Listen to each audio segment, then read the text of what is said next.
So today I'm testing two new things, or two things that I'm just playing with at the moment.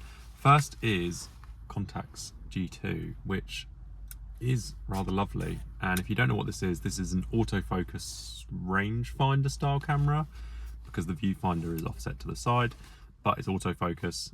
Yeah, we'll see how that is. I've never used one before. First off, first impressions, the viewfinder is incredibly small, which I'm struggling with, but we'll see how that goes.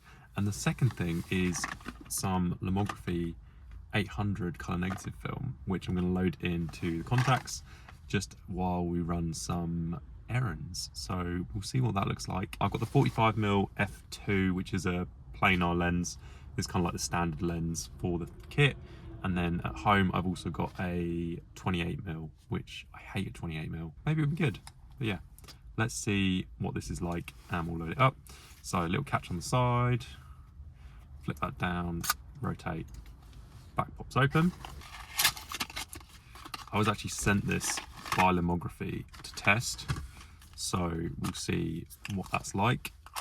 I'm going to shoot it at 800, but I may overexpose it by a stop, just see how it shoots at 400, because it'd be nice to have. The advantage of this camera is that the maximum shutter speed is 1/4000th of a second, so even with a higher ISO film, I can still shoot it at slightly wider apertures than, say, f16, f22, because the shutter speed will compensate for that. To load the film, we're just going to pull this across over to this little orange line here. When we close back, and frame counter up there says 1, so should be good to go. First shot is going to be, minimum focus distance is 0.5 meter, so I'm going to have to lean back. Lovely quiet shutter, which is nice. Ready? Hold on.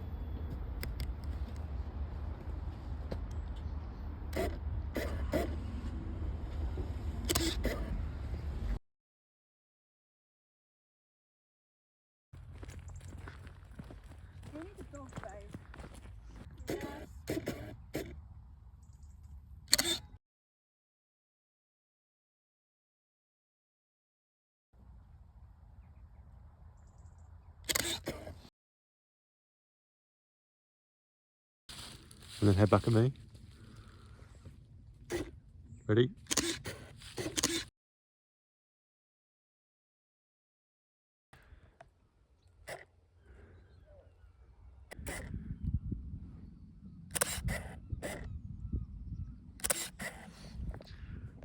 Photographic glass snakes. Lovely. Okay, there's one shot I really want to get here with the Contax, which you can probably see back there, which is the Lido in Margate. We'll go find somewhere else to park, because I'm currently parked on double yellows.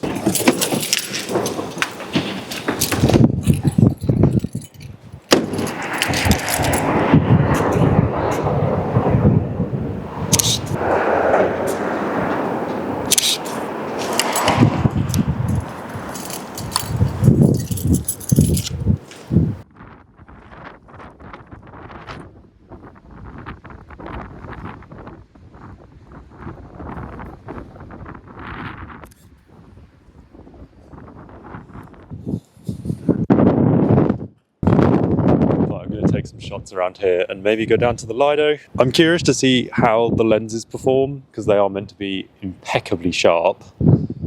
Still rocking with the Lomo 800, which will be fun to see. Yeah, it's fucking freezing, and the phone is on here to get a cool POV shot, so we'll see how that goes.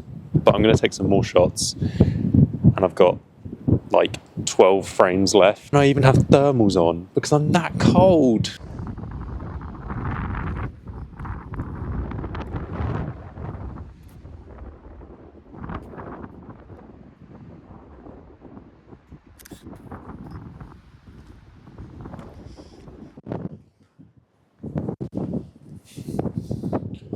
So cold. So cold.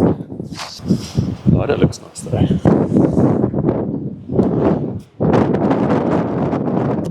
I've said it before and I'll say it again. The max 0.004 of a second really going to come in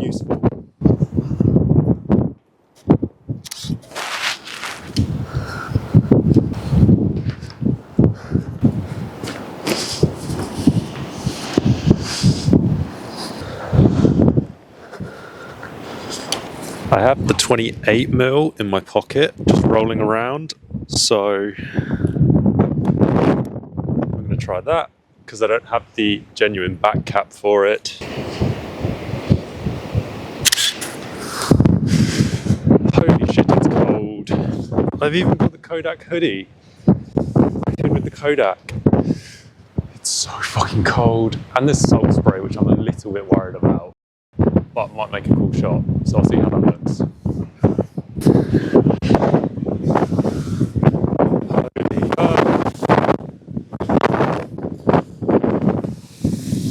oh, fuck it out.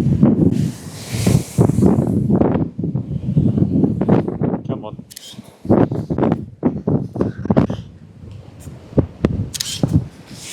That's it, I'm done. I need to clean that off with fresh water as soon as possible. Last shot of the day. It's gonna be you. I'm at 36 and it's not rewinding. Let's go clean that off. So I've now had the photos developed and I've had a chance to go through, edit those and color correct things like that. I'd say I'm fairly happy with the results that I got back from the camera, considering that it is getting on for about 30 years old now. The autofocus held up pretty well. I'd say that the hit rate was about 70% there. And I'd say, yeah, I probably missed between sort of 20 and 30% of the shots, which isn't a major thing. But the major downside for me is that there's no way to sort of verify that the autofocus has missed, because you're just basing it entirely off of a distance scale at the bottom of the viewfinder. There's no way to know for certain if the autofocus is there or not. You just have to sort of trust the camera will get it. And for me, this is why I personally prefer, say, an SLR camera, where I can then verify in the viewfinder where the focus is actually hitting. And if it's not correct, I can manually focus to adjust that. Whereas with this camera, even if you do turn it over to manual focus, you've just got that distance scale at the bottom of the viewfinder to go off. For me, I feel that this camera is more of a glorified sort of point and shoot camera, which I can see the appeal. You've got interchangeable lenses, you've got fast, good glass in front of it, but for the price point, it seems a bit excessive. I did also shoot some photos with the G2 and the 28mm, which you can see here, and they turned out quite well. They were mainly done indoors with a couple outdoors, and I'll throw those up now so you can have a look, see what they look like. 28mm, again, very, very sharp, but same thing, the autofocus, I was never quite sure when it hit, and there was obviously no way for me to gauge when photographing what was in focus and what wasn't. I mean, pretty sharp, so yeah, can't complain. The Zeiss lenses are, I think, kind of the main appeal for the system. The quality of the lenses is very good, and I think if I was going to adapt these to a digital system, I think that would be a much nicer way to use them, as I think the autofocus in the G2 is lacking, whereas on a mirrorless system, say, just having that option for focus confirmation, things like that, would make it much more pleasurable to use, and the results would be great. Getting onto the film, so the Lomo 800 actually turned out surprisingly well. I've shot it in the past a very long time ago on 120, but the 35 surprised me as it wasn't as grainy as I was expecting, and colours are fairly good. They do need tweaking, just normally sort of shadows can be a little bit off, but for the most part I was more than happy with it. I'll do a longer video talking about the film at a later date once I've had a bit more time and shot the other roll, the last roll of that film that I've got. I will also be posting a separate video going into detail on how to use and operate the Contax G2, as I haven't had time to do that in this video, and that's going to take up a whole nother however long to do that. It was a fun experiment and it was fun to get to play with one, as I've never had the opportunity before. Let's quickly switch back to Margate and I will finish the outro and go from there. I wouldn't pick one up, seeing as they go for like 1,000 to 1,500 with a lens.